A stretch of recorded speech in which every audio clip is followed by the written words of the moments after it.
जवाब देंगे सर्वेंद्र श्रीवास्तव जो हमारे साथ मौजूद है।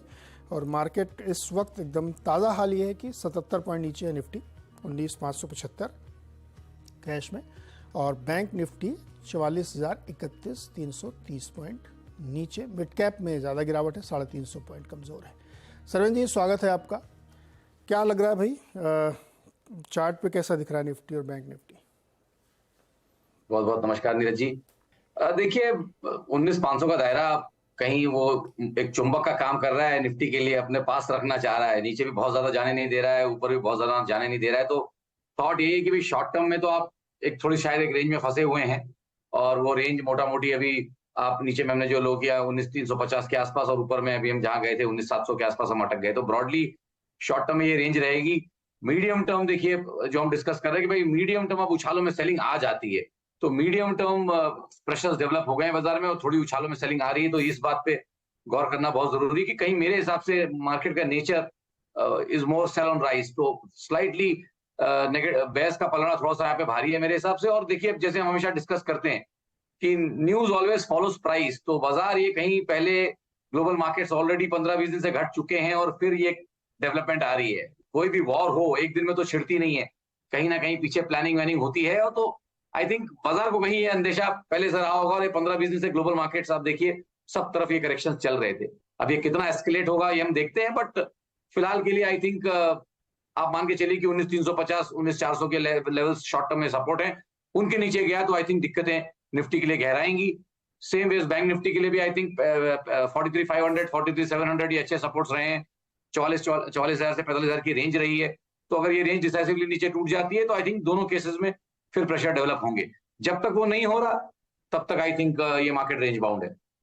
ओके, ये मार्केट तब तक रेंज बाउंड है। अच्छा आज रेलवे स्टॉक्स में दबाव है सर्वेंद्र, वो किसी भी कारण से हो सकता है, लोग कई बार जोड़ देते हैं उससे, लेकिन फिलहाल प्रेशर है। तो इनमें से कोई आरवीएनएल, आईआरएफसी, राइट्स, कोई भी जो आपको लगता हो कि एंट्री या एग्जिट इस समय एकदम मुफीद होगा?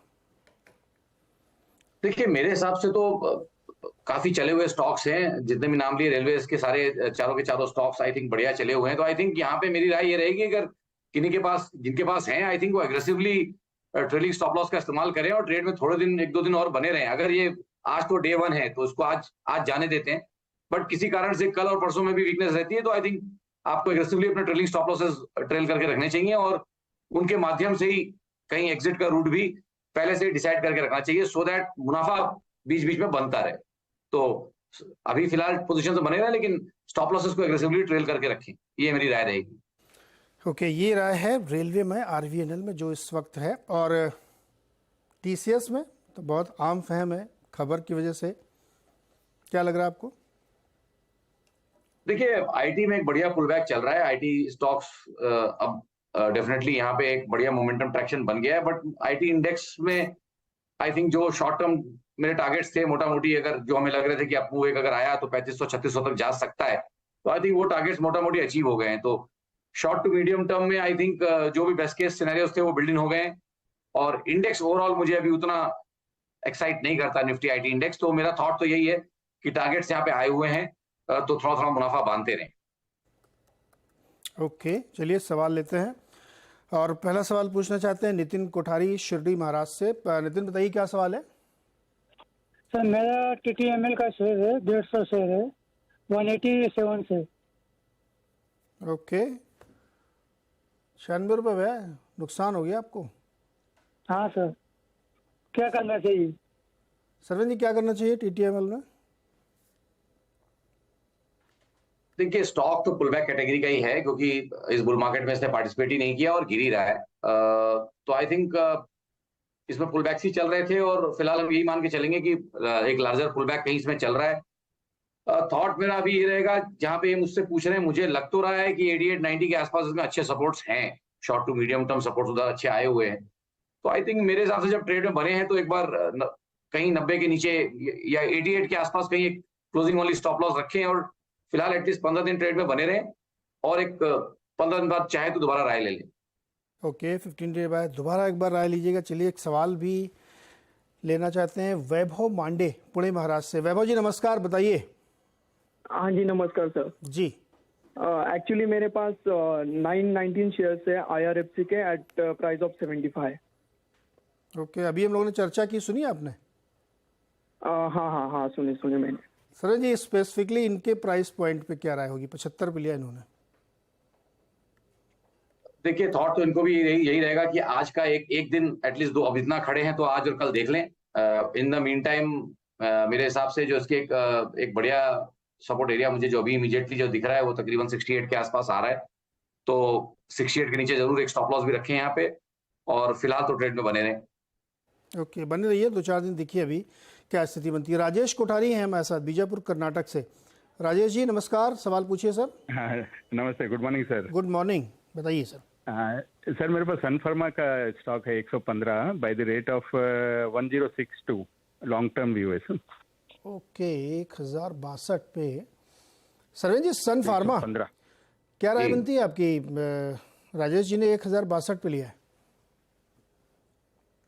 आई थिंक बढ़िया पीछे एक अगर हम जाके पीछे इसको थोड़ा सा देखते हैं तो 1080 के आसपास, जरा उससे जस्ट कहीं से थोड़ा सा नीचे, आई थिंक 1070-80 के आसपास एक बढ़िया शॉर्ट टर्म एक टॉप बना था और उसका ब्रेकआउट हो गया है। तो आई थिंक क्लियरली यहाँ पे short to medium term bias up है, और मेरे हिसाब से तो इनको ट्रेड में बने रहना चाहिए, और लॉन्ग टर्म वाले हैं तो बिल्कुल ट्रेड में बने रहना चाहिए। और अगर चाहें तो एक 1070 के नीचे एक स्टॉप लॉस भी रखें क्लोजिंग ओनली बेसिस, और ट्रेड में बने रहें। ट्रेड में बने रहिए। और चूंकि इजराइल वाला जो मामला चल रहा है उसमें इनका भी एक, मतलब ऐसे लोग जोड़ते हैं कि बिजनेस एंगल है वहाँ पे, बिजनेस पार्टनर है वहाँ पे, लेकिन बहरहाल कोई बहुत ज़्यादा अभी इस पर ऐसा नहीं दिखा। सरवेन जी, ऑयल इंडिया 5% ऊपर है आज जी। तेल का खेल हो रहा है क्या इसमें? देखिए, तेल का खेल तो नीरज जी हो ही गया। हम तो आपके शोज पे हम लोग बोल ही रहे थे जब तकरीबन 65-70 के बीच में रहता था कि भाई एक बार 95 आएगा। अब कई बार क्या होता है, मार्केट साइकोलॉजिकल मार्क की तरफ भागना चाहता है, और अब ये जो जियोपॉलिटिकल डेवलपमेंट हो गया है उसके बाद भी आई थिंक क्लियरली डेफिनेटली यहाँ पे रिस्क तो बनता है कि जब इतना चला है तो टुवर्ड्स द साइकोलॉजिकल 100 मार्क जाने की कोशिश कर सकता है। मुझे बहुत ज्यादा उस ट्रेड में कॉन्फिडेंस नहीं रहेगा, क्योंकि बहुत अच्छा एक रनअप आ चुका है 95 तक, और वहां से करेक्शन भी बहुत बढ़िया आया है। तो मेरा फिलहाल मानना तो यही है कि जो भी 95-96 तक गए थे हम, उन एरियाज के पास प्रेशर्स रहेंगे, तो बहुत ज्यादा उनको क्लियर नहीं कर पाएगा। 100 का चांस तो है, बट मेरे लिए वो चांस कम है। अगर ये कुछ बहुत बड़ा निकल गया इसमें से तो अलग बात है, बट अगर ये 2-4-5 दिन में थोड़ा सा नॉर्मलाइज हो गया तो आई थिंक 100 शायद पहुंच ना पाए WTI क्रूड। ओके, WTI या ब्रेंट? ब्रेंट तो थोड़ा $2-3 प्रीमियम में चलता है, तो ब्रेंट कहीं पहुंचा तो शायद पहुंच जाए। WTI मुझे लगता है कि 100 एक इंपॉर्टेंट आंकड़ा है, बट इस बार के लिए मुश्किल है, क्योंकि एक बढ़िया करेक्शन डेवलप हो रहा है, ऐसा मेरा मानना है। WTI तो बहुत दूर है अभी, खैर। जी जी। अगला सवाल है संजय दत्ता का, कोलकाता से मेरे साथ जुड़ रहे हैं। संजय जी नमस्कार। हाँ बताइए। तो सबसे पहले नीरज जी और सर्वेंद्र जी के बहुत बहुत प्रणाम। प्रणाम सर। नमस्कार नमस्कार। मेरा क्वेश्चन है, मेरे पास बिरला सॉफ्ट है 355 रुपीज पर 300। इसमें टारगेट क्या बन सकती है, और गुजरात गैस या बार्जा पेंट कौन सा लेना चाहिए इस वक्त? ओके, पहले तो ये बिरला सॉफ्ट बताइए क्या किया जाए इसमें।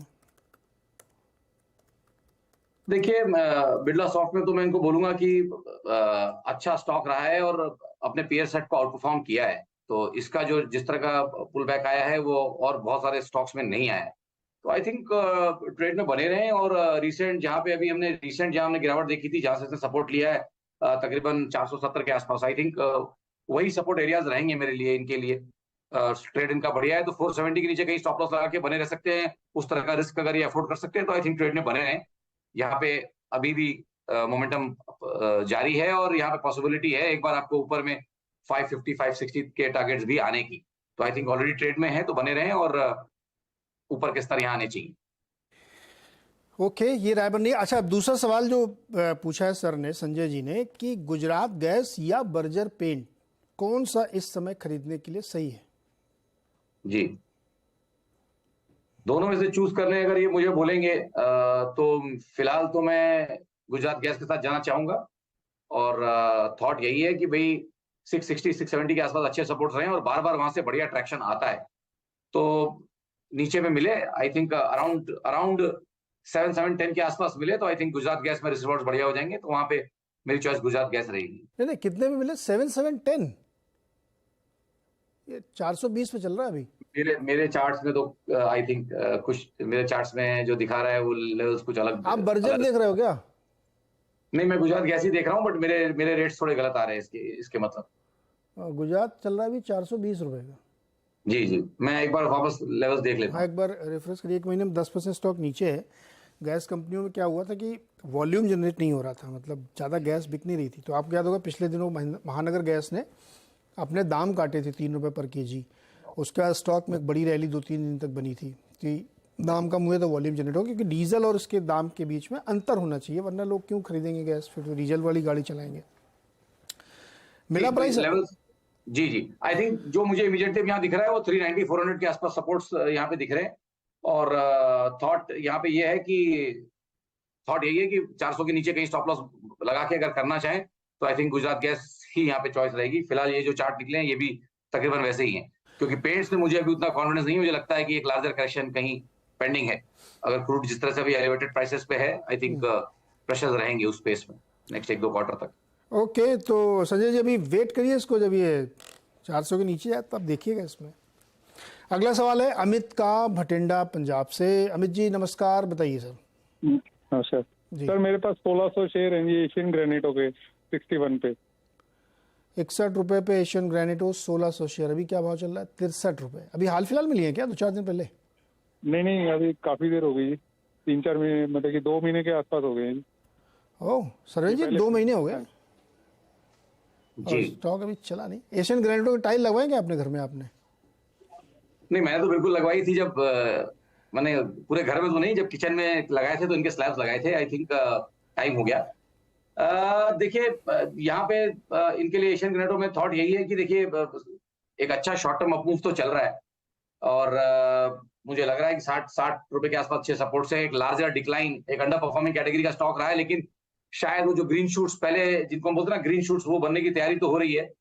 तो आई थिंक अब यहाँ से तो ट्रेड में बने रहना चाहिए और मुझे लगता है कि पुल बैक में एटलीस्ट 75-80 तो करेगा।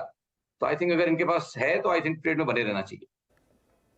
भटिंडा से अमित जी बने रहिए, इस पे जा सकता है ऊपर, अच्छा स्टॉक है जी। अगला सवाल हेमंत आसनसोल पश्चिम बंगाल से। हेमंत जी सुनाई दे रहा है आपको, आवाज आ रही है? Yes sir. अरे ये बताइए आपका नाम हेमंत बोला जाए कि हेमंता? हेमंत कुछ भी बोलो। बंगाली में हेमंत बोलता है। हेमंतो। हेमंत। ओके, हेमंतो दा पश्चिम बंगाल से। बताइए सर। Yes sir. तो सर मेरा पास एक आरबीएल बैंक का है 249 का 370 share. 370 share. Yes sir. Okay, 249 पर 370 शेयर, अभी चल रहा है 247 रुपए। ये आपने अभी लिए हमको लग रहा है? अभी नहीं सर, 3-4 दिन हो गया, 1 वीक हो गया सर। हाँ, मतलब 1 हफ्ता। क्यों लिए? कुछ खास खबर पता चली क्या? खास खबर पता चला था, वो सोचा था कि वो ब्रेकआउट 243 के, मैं सुना था 243 के ऊपर ब्रेकआउट, 242-47 ऊपर ब्रेकआउट दिया है। हाँ, तो उस हिसाब से लिया था, ट्रेडिंग पर्पस में लिया था सर। ओके। आप चार्ट खुद ही देखते हो क्या? थोड़ा देखता हूँ। हाँ। और ब्रेकआउट आपने खुद देखा था कि किसी ने बताया था आपको ब्रेकआउट हो रहा है? ना, एक चैनल में मैं देखा भी था। हाँ। 2-3 चैनल में सुना भी था। हाँ। और मैं भी थोड़ा स्टडी किया है sir. Okay, good. Sarven ji देखिए, हेमंता जी मेहनत करते हैं, खाली सुन के नहीं, खुद भी पढ़ते हैं, खुद चार्ट भी देखते हैं जी। अब बताइए क्या करना चाहिए? नहीं, बहुत बढ़िया अप्रोच है, बट पॉसिबली थोड़ा बड़ा चार्ट देखने की भी आदत डालें। क्या है आजकल जिस तरह का माहौल चल रहा है, जिस तरह का सोशल मीडिया पे चलता है, तो आई थिंक शॉर्ट टर्म वाले ज्यादा हैं। डेली और आर्ली कैंडल्स और इंट्राडे और डेली वाले लोग ज्यादा हैं, वीकली, मंथली, क्वार्टरली वाले लोग कम हैं। हम उनमें से हैं। तो अगर थोड़ा सा मंथली क्वार्टरली चार्ट देखते तो इनको समझ में आता कि पहली बात, रेफरेंस पॉइंट बनाने मार्केट के लिए बहुत जरूरी है। अच्छा केस स्टडी है, इसके लिए मैं बता रहा हूँ। बाजार का रेफरेंस पॉइंट बनाइए। बाजार का रेफरेंस पॉइंट है फर्स्ट क्वार्टर ऑफ 2021, जहां पे हमने एक बड़ा टॉप बाजार का देखा था निफ्टी का। उसके बाद निफ्टी ने क्या किया और स्टॉक ने क्या किया। तो ये स्टॉक अभी तक, जब निफ्टी उस हाई को कई बार टच करके उसको निकाल के भी अब खड़ा है, ये फर्स्ट क्वार्टर 2021 के हाई के बाहर नहीं जा पाया है, जो कि इसका लेवल था 274 का। तो आई थिंक 275 के ऊपर जब तक नहीं जाता तो this will not qualify as a breakout एक medium to long term breakout तब तक नहीं आएगा जब तक ये 2021 के आंकड़ों को नहीं निकालता। मेरी लिस्ट में ये वीक कैटेगरी का स्टॉक है। हमेशा से मैंने जब भी आया मैंने यही बोला कि भाई इसको बेचें, कुछ और अच्छा स्टॉक लें, प्राइवेट में या पीएसयू नेम में कोई बेहतर स्टॉक लें इससे। तो थॉट यही है कि अभी मेरे हिसाब से तो उसका ब्रेकआउट नहीं हुआ है, बट या शॉर्ट टर्म में अगर ये चाहें तो मैं इनको लेवल्स दे देता हूं कि भाई देखिए अगर आपने ये शॉर्ट टर्म ट्रेड लिया है, मेरे हिसाब से तो ब्रेकआउट नहीं है, बट शॉर्ट टर्म अगर आपने ट्रेड लिया है तो उसमें आपका एक स्ट्रिक्ट स्टॉप लॉस 234 पे होना चाहिए। 234.40 पे आप एक स्टॉप लॉस लगाएं और फिलहाल ट्रेड में बने रहना चाहे तो बने रहे, लेकिन एक हफ्ते के अंदर इस ट्रेड में से निकलें अगर इसमें ट्रैक्शन नहीं आ रहा है। अगर ये मूव करता है टुवर्ड्स 270 तो बहुत अच्छी बात है, फिर देखेंगे क्या हो रहा है। बट अगर ये किसी कारण से यहाँ पे फेल हो रहा है तो मेरी राय रहेगी कि नेक्स्ट 3-4 दिनों में इसमें से निकलने की भी कोशिश करें। ओके, तो ये राय है आरबीएल पे हेमंतो दा के लिए। एक छोटा सा ब्रेक लेंगे यहाँ पे, ब्रेक से वापस आके फिर और सवाल जवाब लेंगे।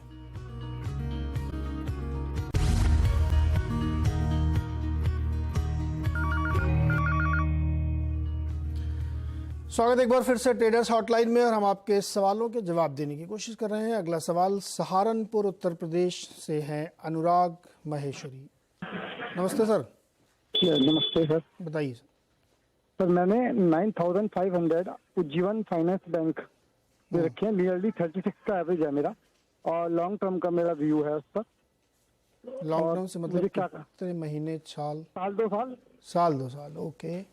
प्रॉफिट तो बन रहा है आपको अच्छा खासा? जी हाँ। सरवेन जी, उज्जीवन स्मॉल फाइनेंस बैंक में अच्छी ट्रेड ली इन्होंने और व्यू भी अच्छा रखा इन्होंने और मुनाफा भी अच्छा बन गया इनको। अभी भी ये साल 2 साल रुक सकते हैं? देखिए इनको शुभकामनाएं रहेंगी कि डेफिनेटली इसमें पैसा बनना चाहिए और बनाएं, बट चक्कर क्या है कि डेटा बहुत कम है और जहां से आईपीओ की इसकी लिस्टिंग हुई 19 के बाद से वहां इसका हाई है तकरीबन 62, 80 या 63 के आसपास। इस बार भी जो गया वो 61-50, 61-40 से कहीं एनएससी के डेटा में कहीं मुझे दिख रहा है कि वहां पे सेलिंग आ रही है। तो आई थिंक अपने लाइफ साइकिल, अपने लाइफ स्पैन या लाइफ टाइम जितने दिन से बच्चा पैदा हुआ है, आई थिंक उसमें हाईएस्ट लेवल पे ये है फिलहाल। हम एक्सपेक्टेशन तो रखेंगे कि जिस तरह का मोमेंटम और जिस तरह के इसमें वॉल्यूम्स चल रहे हैं इसका ब्रेकआउट होगा, बट जब तक हो नहीं जाता तब तक वो ट्रेड आपके बैग में नहीं है, it's not in your bag. तो आई थिंक थोड़ा अलर्ट रहे यहाँ पे, और किसी कारण से अगर पलटता है तो एक ट्रेलिंग स्टॉप लॉस जरूर लगाएं ताकि थोड़ा मुनाफा इनका यहाँ बन जाए। तो इसके पहले जो एक डबल टॉप का ब्रेकआउट जो मुझे दिख रहा है 52 रुपए के आसपास, आई थिंक इनके लिए 50-52 रुपए की जो एरिया है वो इंपॉर्टेंट है, उसके नीचे नहीं जाना चाहिए। जब तक 50-52 के सपोर्ट्स को होल्ड रखता है आई थिंक ट्रेड में बने रहे।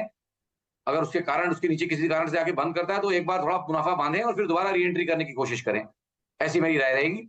बट एक आध महीने में अगर ब्रेकआउट हो जाता है सरवेन तो डेफिनेट। सरवेन जी 6 महीने में 120%, क्या 6 महीने में 120% का रिटर्न आ चुका है?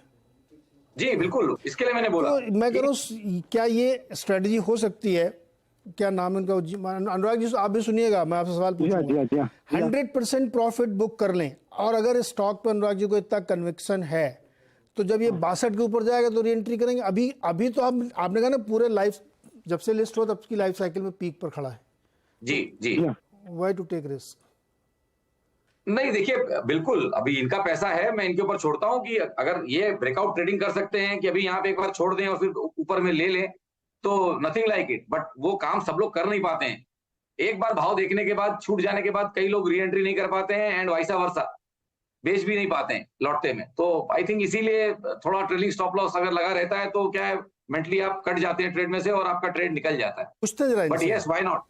अनुराग जी आपको समझ में आया कि मैं क्या कह रहा था? मेरा सवाल ये है कि ये पीक पे खड़ा है स्टॉक, ठीक है, 6 महीने में 125% चल चुका है।